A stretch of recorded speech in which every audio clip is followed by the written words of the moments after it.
All right. So we have this problem, 1355. Determine the maximum constant speed at which the pilot can travel around a vertical curve having a radius of curvature of 800 meters, so that he experienced a maximum acceleration. And I took that AN off of 8g. Okay, so of 8g, or 8 times 9.81, which is not exactly 78.5, it's 78.4 something. It has a mass of 70 kilograms. Determine the normal force he exerts on the seat of the airplane when the plane is traveling at this speed and is at its lowest point. So why I took the AN off? Because that's not what the pilot senses. So if the pilot is driving and makes a circular loop in the vertical plane at constant speed, and so it'll be, let's say, upside down here. Okay, there'll be acceleration to gravity, and then there will be centrifugal force, centripetal acceleration, and it will be less strain than when the plane is at the lowermost. So here, the acceleration to gravity and the centrifugal force, so weight and centrifugal force, have the same direction. So he's better off at the top of the path at a given speed than at the bottom of the, other than being upside down, because the centripetal force acts against gravity here and with gravity here. Okay, so and how we're going to interpret this 8g, we're going to talk about an apparent weight. So the apparent weight is going to be the normal force exerted upon the seat, and this is going to be the mass of the pilot times the apparent g. Okay, so g's, I'm going to call it g's. All right, and this is according to the, sticking with the text of the problem, this is going to be m times 8 times g. Okay, so normal force to the seat is going to be 8g times 8g times m, mass of the pilot. Okay. So again, we're at the bottom of the loop, and we have the weight of the guy, mg. We have the normal force, n, and then there's centripetal acceleration, an. So we state this as, and the radius of the path is rho 800 meters. So I'm going to say sum of forces in the n direction equals mass times the acceleration, normal acceleration. So and positive is up, okay, towards the center of curvature, center of the loop. So I have n minus mg equals m times normal acceleration is again v squared over radius of curvature. And we said that n is 8mg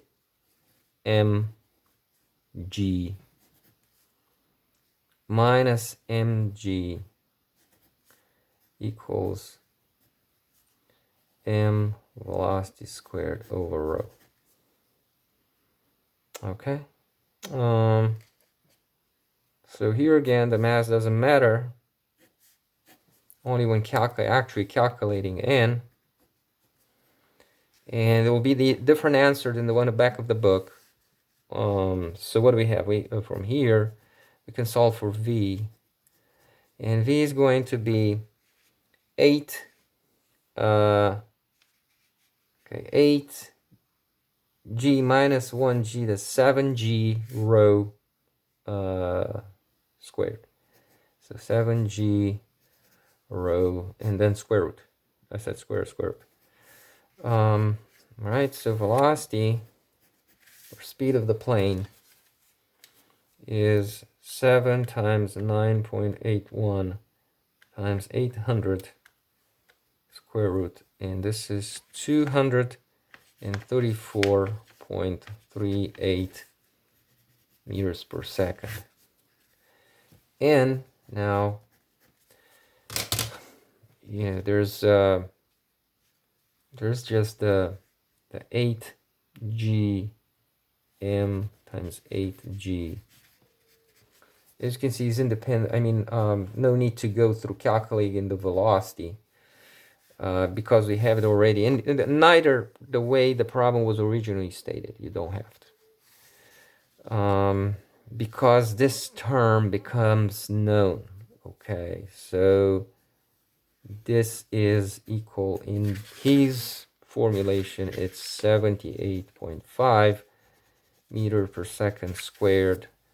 So you just solve for n. Okay, so you take m, you multiply by 78.5, add m times g, and that's n. In my case, will be the 70 kilograms times 8 times 9.81. So 70 times 8 times 9.81 equals 549, 5493.6 newtons. Okay, so this is the answer, as well as this one. For, again, my take on this problem with the modification that I suggest. Okay, so let me pause and look for another problem. All right, so another problem with a change of text. It's 1382. It says an 8 kilogram sack slides down a smooth ramp of this equation, y equals 0.2 e at power x. And I'm going to change to where instead of 0.2 meters, it's y equals 0.5437 meters. All right, so this is changed to y equals 437 meters. Why is that? Because at 0.2 meters, x equals 0, and the sack is right here, where it intercepts the axis and the y-axis. It makes the problem a little bit more, slightly more involved. So, and it corresponds to the figure, you know, they should have represented a sack like right here. So again, y equals to, like here, 0.5437 meters. And that's for, it occurs for x equals 1. I took it this way. How do you get it? You, how do I calculate the x value given y? So if I take 0.5437 and divide it by 0.2 and take the logarithm, that's 1.00008. Okay, so x equals natural logarithm ln of the y value divided by y value. I said 0.0437 over 0.2.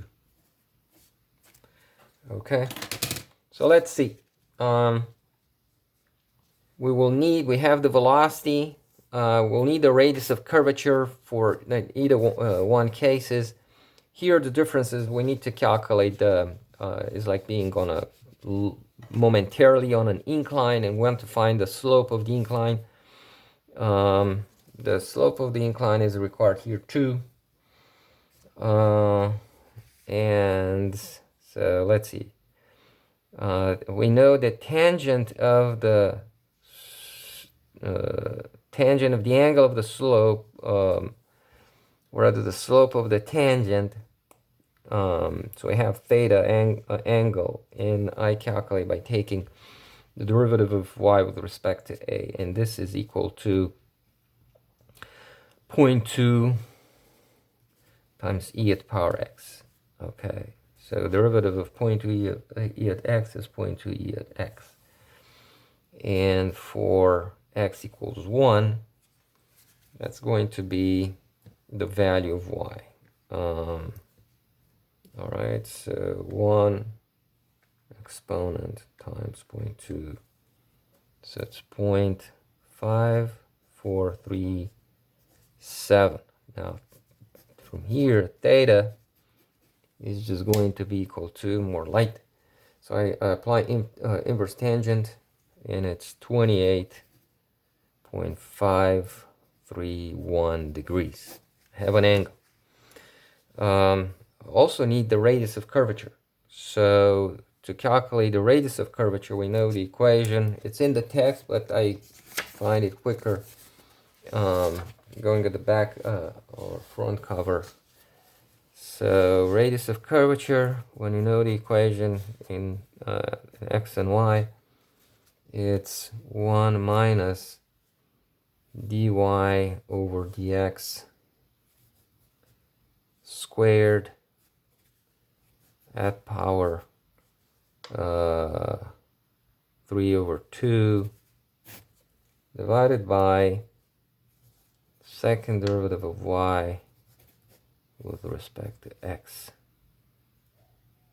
Okay, and there's absolute value that he's adding here. Okay, so you need to calculate the radius of curvature at that location.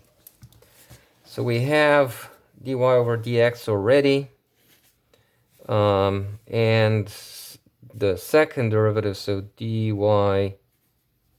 over dx is 0.2 e at x, so it's 0.5437, and d2y over dx squared, it's the same thing, so 0.5437.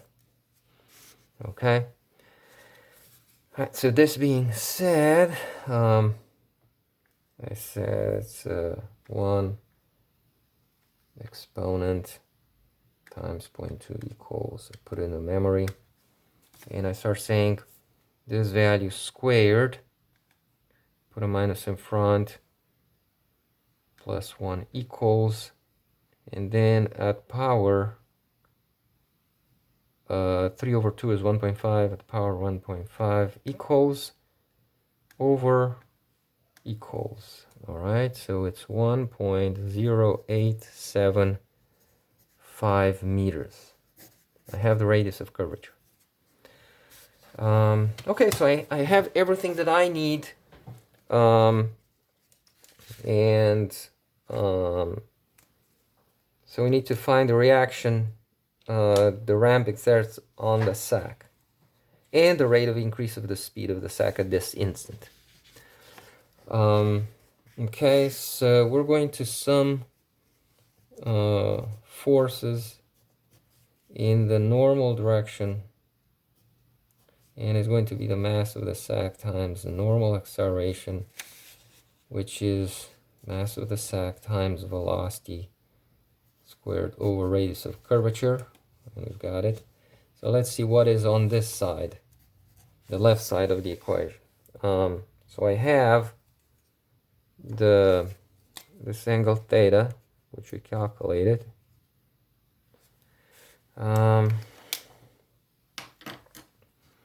And all right, so what is in the normal direction? The normal in the normal direction in positive is towards the center of curvature. So this is AN. Okay. So I have N, and I have negative. It's going to be angle theta also here.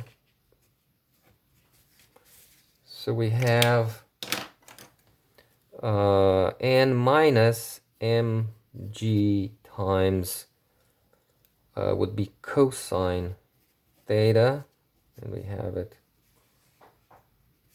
okay, equals mass times velocity squared over radius of curvature. So we can calculate N right there. N equals mg, I can even put values. So mass of the sac is 8 kilograms times 9.81 times cosine of 28.531 degrees plus mass of the sac 8 kilograms times velocity is 1.5, and it goes square over 1.0875.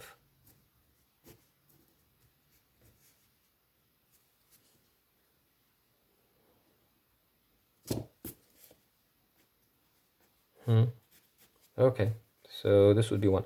And then it says, we'll calculate, and then it says the rate of increase of the speed of the sac at this instant. So we have to sum forces in the tangential direction, and this is going to be the mass times tangential acceleration. So we want to find tangential acceleration. Sum of forces in the tangential direction is just going to be, so I have, and it's in that direction, okay, it's the component with sine of theta of mg. So I have mg sine theta equals mass times tangential acceleration. Mass doesn't matter, so tangential acceleration is going to be g times sine of 28.531 degrees, and I'm going to pause while I'm calculating these values. Okay, so I have values 85.5 for normal force newtons, and rate of increase of the speed in the tangential direction 4.686 meters per second squared. If you're to solve the problem the way it was stated in the book, then you have y equals 0.2, x equals 0. You'll still have to calculate an angle.